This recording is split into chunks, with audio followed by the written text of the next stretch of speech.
Chapter 6, Will and Resources. The Four Seasons in Las Vegas is a wonderful hotel. The reason it's a wonderful hotel is not because of the fancy beds. Any hotel can buy fancy beds.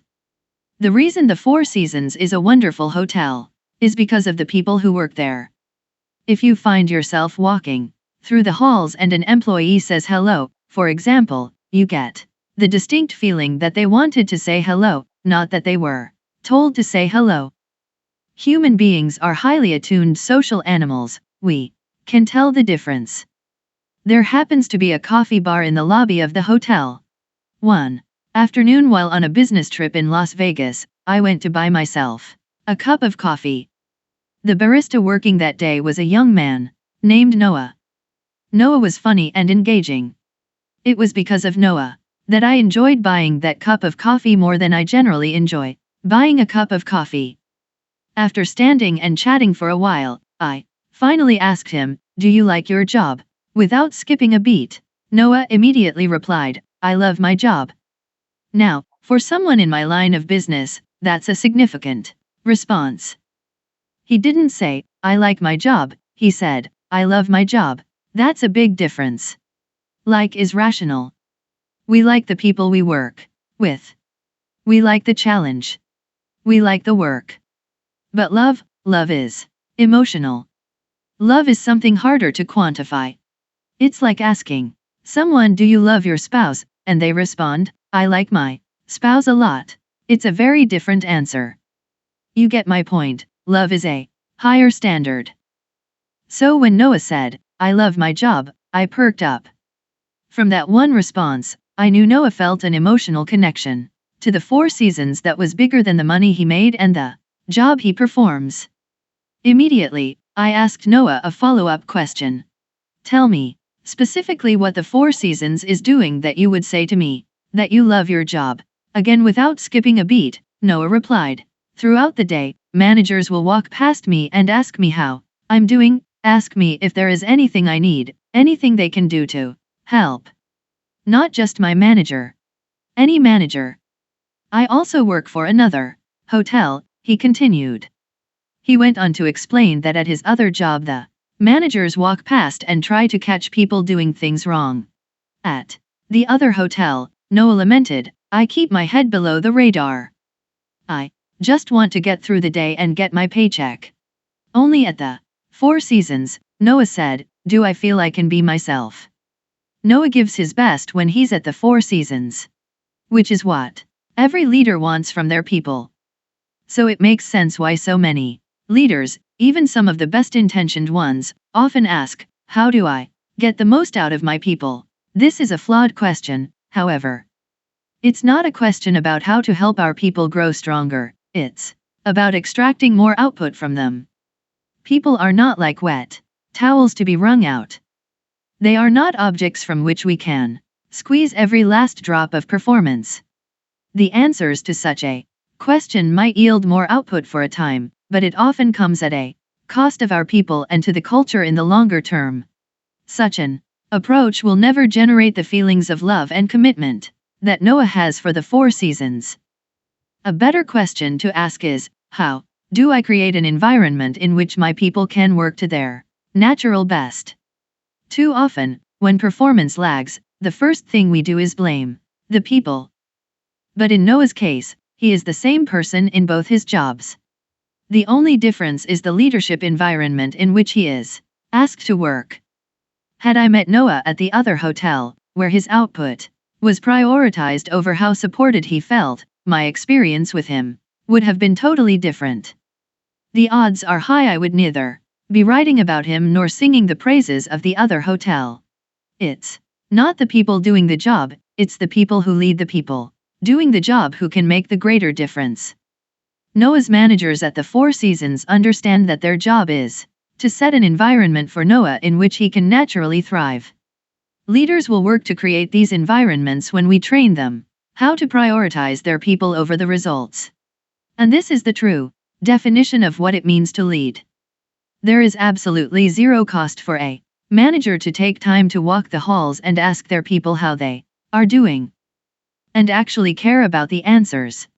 Because the leadership at the Four Seasons prioritizes the will of their people before the resources they can produce. The people who work there want to give their jobs their all, and the guests of the Four Seasons can feel it. Will before resources. In any game, there are always two currencies required to play: will and resources. Resources are tangible and easily measured. When we talk about resources, we're usually talking about money. And depending on an organization's preferences or the standards of the day, those resources can be counted in multiple ways: revenues, profit, EBITDA, EPS, cash flow, venture capital, private equity, stock price, and so on. Resources generally come from outside sources, like customers or investors, and represent the sum of all the financial metrics that contribute to the health of the organization.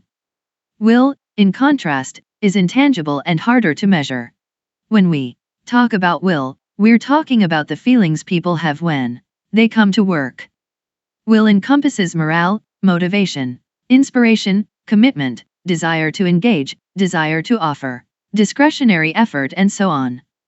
Will generally comes from inside sources like the quality of leadership and the clarity and strength of the just cause. Will represents the sum of all the human elements that contribute to the health of the organization. All leaders, whether operating with a finite or infinite mindset, know resources are essential. And both finite and infinite-minded leaders agree that will is also essential. I have yet to meet any CEO who thinks their people are unimportant. The problem is, will and resources can never be equally prioritized. There are always circumstances in which one is pitted against the other, times in which a leader must choose which one they are willing to sacrifice. The question is, which one will they choose? Every leader has a bias. Most of us have sat in a meeting and listened to a leader present their priorities. And it often looks something like this: 1. Growth. 2. Our customers. 3. Our people. Though that leader will insist that they do care about their people, our people is one of their priorities, the order in which they appear on the list matters. In this case, there are at least two things that are considered more important than the people, and one of them is resources. How a leader lists their priorities reveals their bias. And their bias will influence the choices they make. The finite-minded leader tends to show a bias for the score. As a result, they often opt for choices that demonstrate results in a short time frame, even if doing so, regrettably, comes at a cost to the people. These are leaders who, during hard times, for instance, will turn first to layoffs and extreme cost-cutting measures rather than explore alternatives that may not demonstrate the same immediate results, even if they have longer-term benefits. If a leader has a bias for resources, it is much easier for them to calculate the immediate savings of reducing 10% of their workforce next week than it is to choose an option in which the savings take longer to hit the balance sheet. Infinite-minded leaders, in contrast, work hard to look beyond the financial pressures of the current day and put people before profit as often as possible. In hard times, they are less likely to look at their people as just another expense to be cut and more willing to explore other ways to save money, even if the results may take longer to realize. The infinite-minded leader may opt for furloughs instead of layoffs to help manage the resources, for example, requiring every employee to take 2 or 3 weeks of unpaid time off. Though people may be asked to sacrifice some money, everyone keeps their job. When a group shares in the suffering, it actually brings a team together. It is the same reason people come together after a natural disaster. However, when some are forced to bear an unbalanced amount of the burden, it can rip a culture apart. Thinking beyond the hard times, an infinite-minded leader is okay to wait the quarter or the year or more for the savings to accumulate if it means safeguarding the will of the people.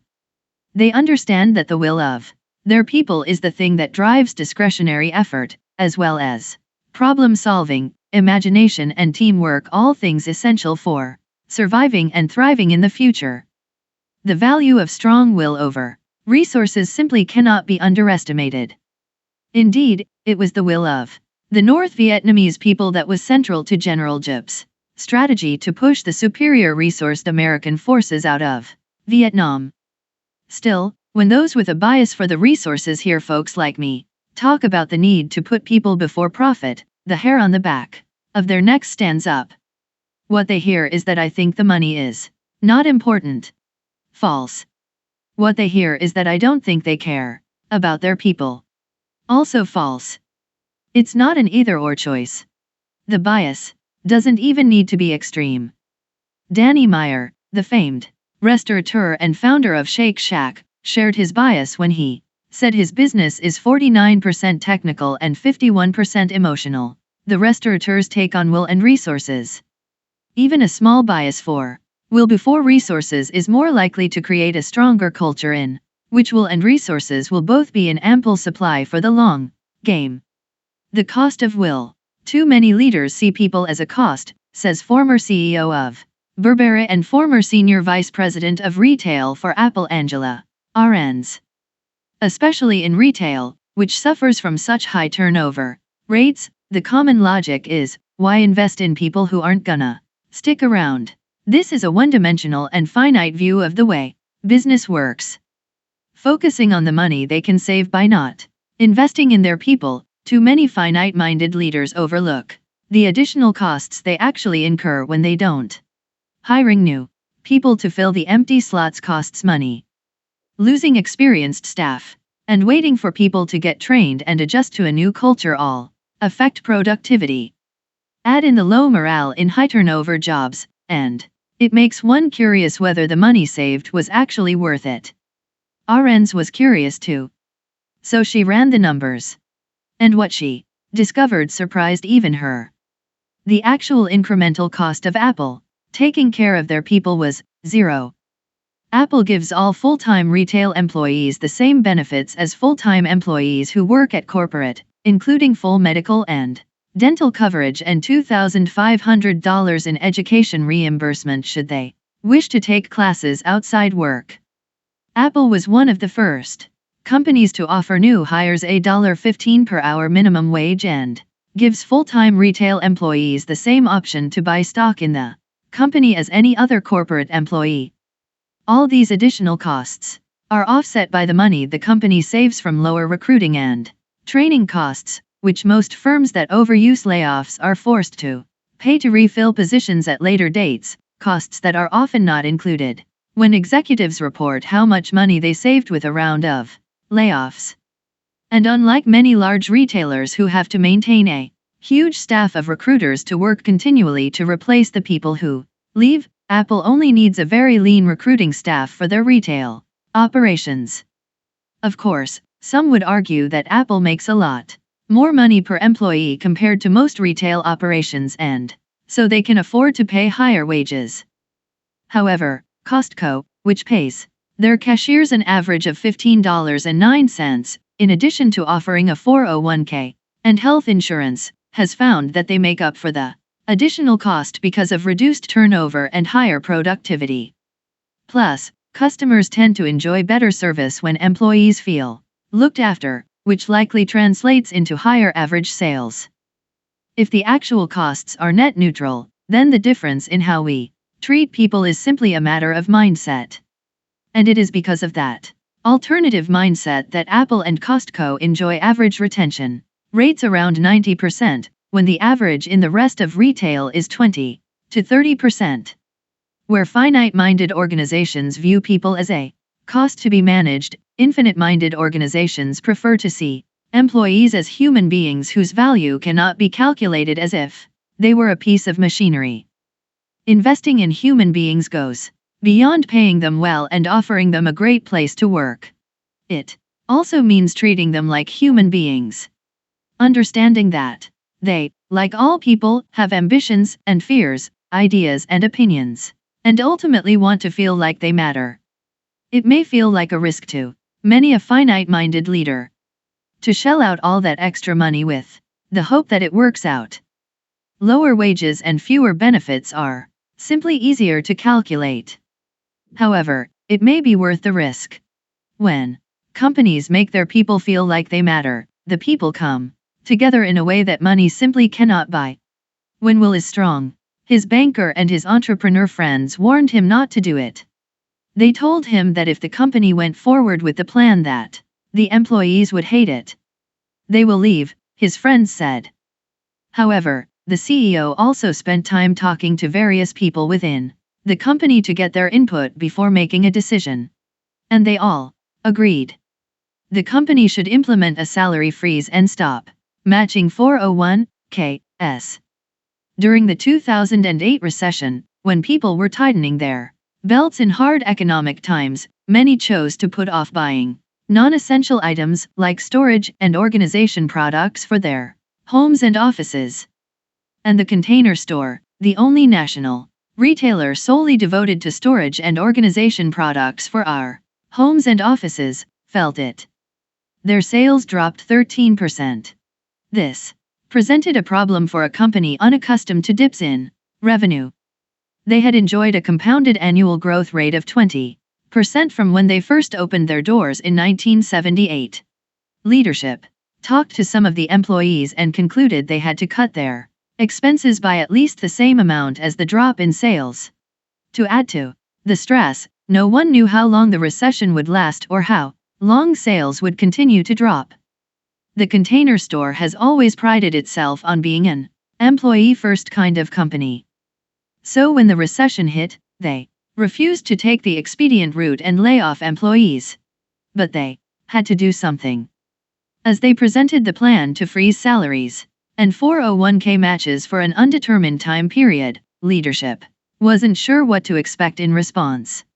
They hoped their people would be understanding and agree that it was better that they should all share the hardship than ask a few to suffer more. What actually happened surprised and delighted them beyond their expectations. Something happened that they had neither requested nor demanded. Not only did the people accept the pay freezes, they also took it upon themselves to find more ways to help save money. Though not required to, people who traveled for business downgraded their hotels, opting for a Hampton Inn over a Hilton, for example. Some stayed with friends and family, foregoing hotels altogether. Others simply didn't submit expense reports, opting instead to pay for their own meals and taxis while away. Any and every place they could save money, they did. Employees also reached out to vendors to ask if they could find ways to save the company money too. Amazingly, the vendors were eager to help. That's practically unheard of.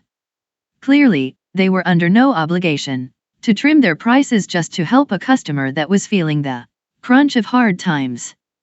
But because the Container Store had such strong relationships with their suppliers, they wanted to help.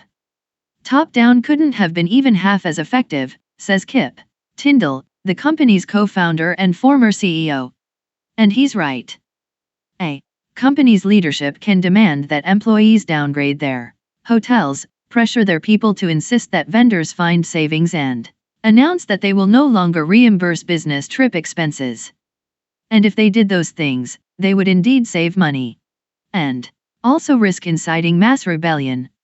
Lesser demands have been known to stir up silent and seething anger toward companies and their leadership. At the Container Store, because the desire to contribute came from the people themselves, the outcome was quite different. There was an electricity in the air. Morale ran high. People were excited to find ways to help. Most important, everyone felt like they were in it together. Very often, finite-minded leaders believe the source of will is externally motivated pay packages, bonuses, perks, or internal competition. If only that's all it took to inspire a human being. Money can buy a lot of things. Indeed, we can motivate people with money, we can pay them to work hard. But money can't buy true will. The difference between an organization where people are extrinsically rewarded to give their all and one where people are intrinsically motivated to do so is the difference between an organization filled with mercenaries versus one filled with zealots. Mercenaries work hard only so long as we keep paying top dollar for their effort. There is little loyalty to the company or the team. There is no real sense of belonging or feelings that anyone is contributing to something larger than themselves. Mercenaries are not likely to sacrifice out of love and devotion. In contrast, zealots love being a part of the organization. Though they may get rich doing what they are doing, they aren't doing it to get rich. They're doing it because they believe in the just cause. At the Container Store, Tyndall says, our employees put the cause before themselves. Though important, it was not the just cause alone, however, that inspired the will of the people. What Tyndall saw during the recession was the payoff on a long-term investment. Tyndall remembers what happened during the 2008 recession as a display of spontaneous love and devotion. It may have felt spontaneous to him, but it wasn't. Strong will cannot be built overnight, and it doesn't come from nothing. For years the Container Store had provided a great place to work, paid frontline employees better than most other retail jobs, and trained leaders to put people's personal growth before the company's financial growth. And for years, their people had, in turn, taken care of their customers, the company, and their vendors. And now, with the company in trouble, the people and the vendors wanted to do what was right by the company. How we treat people is how they treat us. One reason companies that operate with a bias for will ultimately fare better in the infinite game has to do with what we can control. Though we have control over how we spend or manage our money, we have a lot less control over how we make it. Politics, economic cycles, market fluctuations, the actions of other players, customer preferences, technological advancements, the weather, and all other forces majeure can wreak havoc with our ability to amass resources. Leaders can exert only limited control over any of these things. However, leaders have near total control over the source of will. Will is generated by the company culture. Unlike resources, which are ultimately limited, we can generate an endless supply of will. For this reason, organizations that choose to operate with a bias for will are ultimately more resilient than those who prioritize resources.